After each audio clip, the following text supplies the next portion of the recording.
भारतीय संस्कृति में मोक्ष प्राप्ति के 3 मार्ग बतलाए गए हैं: ज्ञान, कर्म और भक्ति। भारत में 8वीं शताब्दी से मोक्ष प्राप्ति की दिशा में एक संवेग उत्पन्न हुआ, जिसे भक्ति आंदोलन कहा जाता है। भक्ति आंदोलन मध्यकालीन भारत का सांस्कृतिक इतिहास में एक महत्वपूर्ण पड़ाव था। इस काल में सामाजिक धार्मिक सुधारों की धारा और समाज के विभिन्न तरह से भगवान की भक्ति का प्रचार प्रसार किया गया। भक्ति आंदोलन एक मौन क्रांति था।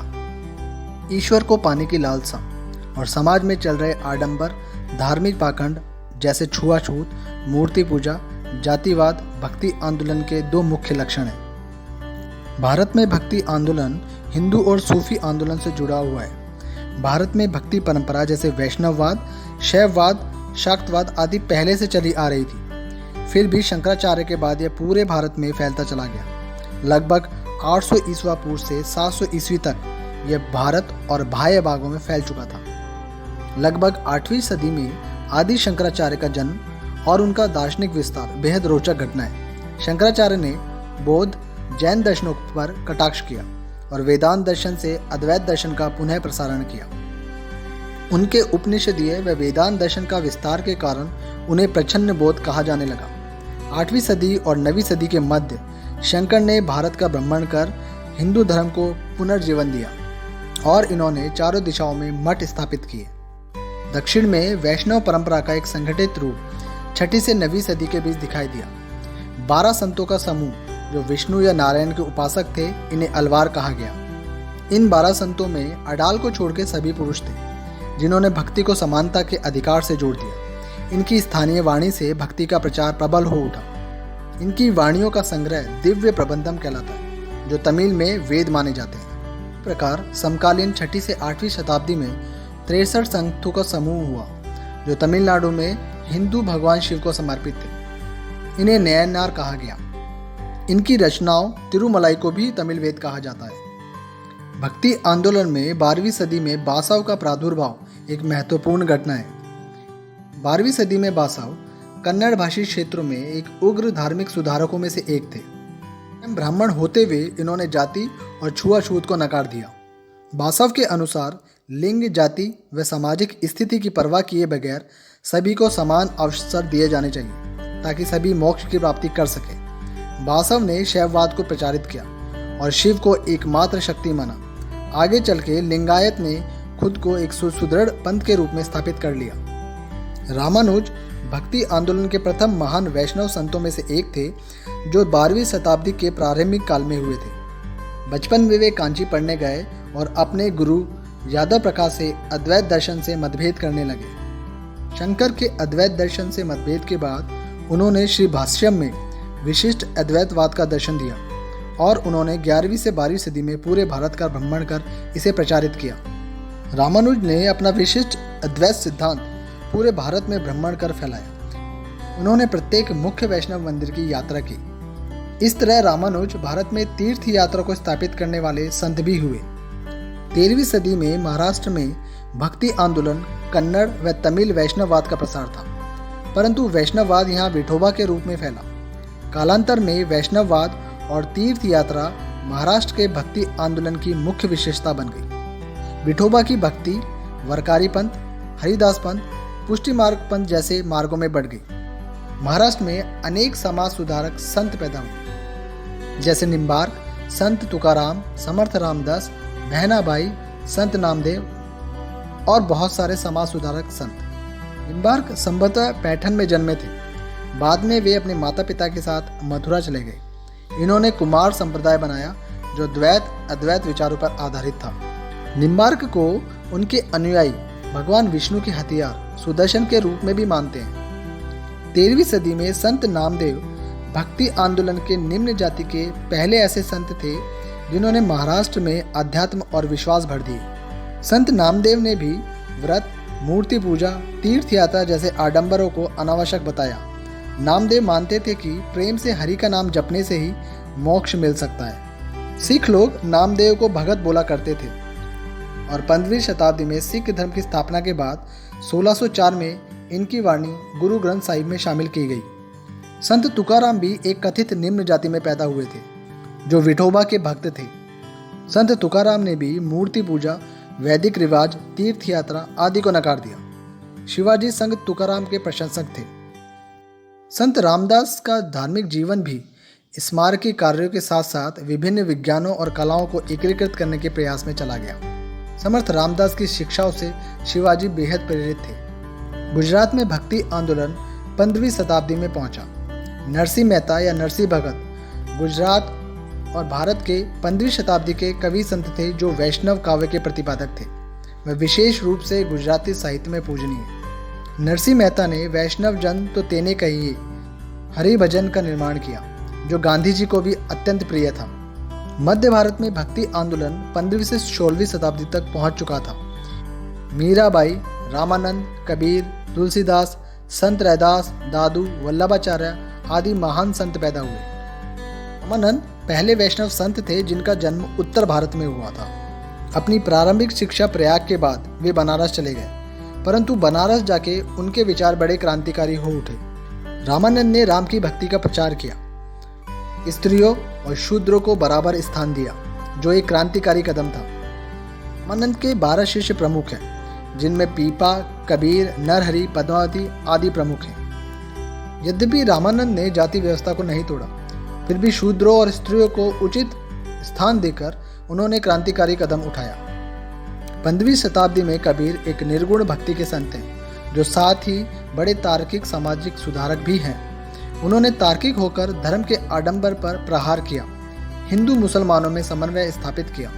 इनकी वाणी इतनी तार्किक थी कि निम्न वर्ग के लोग बहुत ही जल्दी इनके अनुयायी बन गए। शिष्यों ने इनकी वाणी बीजक में संग्रह की। कबीर एक साम्यवादी विचारधारा के संत थे, जिन्होंने समाज में स्थिरता व समानता स्थापित करने की कोशिश की। रामानंद के एक अन्य महत्वपूर्ण शिष्य संत रविदास या रैदास थे। उन्होंने आध्यात्मिक ज्ञान रामानंद से अर्जित किया। उनकी समय पालना की प्रवृत्ति तथा मधुर व्यवहार के कारण उनके संपर्क में आने वाले लोग बहुत प्रसन्न रहते थे। प्रारंभ से ही संत रविदास बहुत परोपकारी और दयालु थे। दूसरों की सहायता करना उनका स्वभाव था। संत रैदास को मीराबाई ने अपना गुरु माना और इन्होंने रायदासी संप्रदाय की स्थापना की। सिखों के गुरु ग्रंथ साहिब में संग्रहित रविदास के 30 से अधिक भजन हैं, जो गूढ़ अध्यात्म और सामाजिक सुधारों की तरफ इशारा करते हैं। संत रविदास की शिष्या मीराबाई कृष्ण की अनन्य भक्त थी। मीराबाई का जन्म राजघराने में हुआ और विवाह मेवाड़ में हुआ, परंतु उनका वैवाहिक जीवन ज़्यादा न चल पाया। पति की मृत्यु के बाद मीरा पूर्णतः कृष्ण अध्यात्म की ओर मुड़ गई, जो राजघराने को पसंद न था। इस तरह मीरा का खुलेआम भक्ति करना, अन्य निम्न जातियों के साथ संगत करना राजघराने को पसंद न आया और मीरा पे कई संकट आए, परंतु कृष्ण की अनन्य भक्ति के कारण उनकी भक्ति बढ़ती चली गई। अंततः मीरा मथुरा वृंदावन होकर द्वारका चली गई। 16वीं शताब्दी में तुलसीदास हिंदी के एक महान कवि और भक्त थे। उन्हें अपनी सर्वश्रेष्ठ अभिव्यक्ति रामचरितमानस द्वारा की गई। इस प्रकार तुलसीदास ने पूरे भारत में राम भक्ति को एक नया रूप दे दिया। तुलसीदास ने रामचरितमानस में वैष्णववाद को शैववाद से जोड़ दिया। इस तरह रामचरितमानस में दोनों संप्रदायों को संयुक्त करने का प्रयास भी किया गया। 16वीं शताब्दी में दादू एक महान संत थे, जिनका जन्म अहमदाबाद में हुआ। 12 वर्षों की कठोर तपस्या के बाद दादू द्वारा स्थापित पंथ को दादू पंथ के नाम से जाना जाता है और उनके अनेक शिष्यों में 52 शिष्य प्रमुख शिष्य माने जाते हैं, जिन्हें 52 शिष्य या 52 थांबे कहा जाता है। दादू का अध्यात्म कबीर की भांति ही गूढ़ और रहस्यमयी था। इनकी रचना भी प्रेम भावपूर्ण है। इनके अधिकतर पद जात पात के निराकरण, हिंदू मुसलमानों की एकता पे आधारित है। भक्ति आंदोलन से पहले ही कश्मीर में शैववाद और बौद्ध धर्म उपस्थित था। यद्यपि रामानुज के कश्मीर यात्रा के दौरान वैष्णववाद वहाँ प्रभावी रूप से पहुँच गया था, परंतु कश्मीर में शैववाद अधिक प्रबल रहा। 14वीं सदी में लोकप्रिय लल्लेश्वरी या लल्ला देद का जन्म, जो परम शिव भक्त थी, का हुआ। लल्लेश्वरी ने छंदों और कविताओं को लिखा। इन्होंने ईश्वर और भक्तों के बीच पुरुषों, पंडितों या अन्य कर्मकांडी विप्रों का विरोध किया। स्थानीय भाषा में इनकी रचना आम जन के लिए सुलभ थी। इन्होंने जातिवाद, आडंबर, पितृसत्ता का डटकर विरोध किया। वहीं लल्लेश्वरी सूफी और भक्ति आंदोलन में समन्वय स्थापित करने में बेहद सफल रही। पश्चिम भारत में 11वीं सदी के बाद सूफीवाद और भक्ति आंदोलन का समन्वय हुआ। दोनों ने काफ़ी अध्यात्म का आदान प्रदान किया। इन दिनों समाज के निम्न वर्ग धार्मिक आडंबर से बेहद परेशान थे।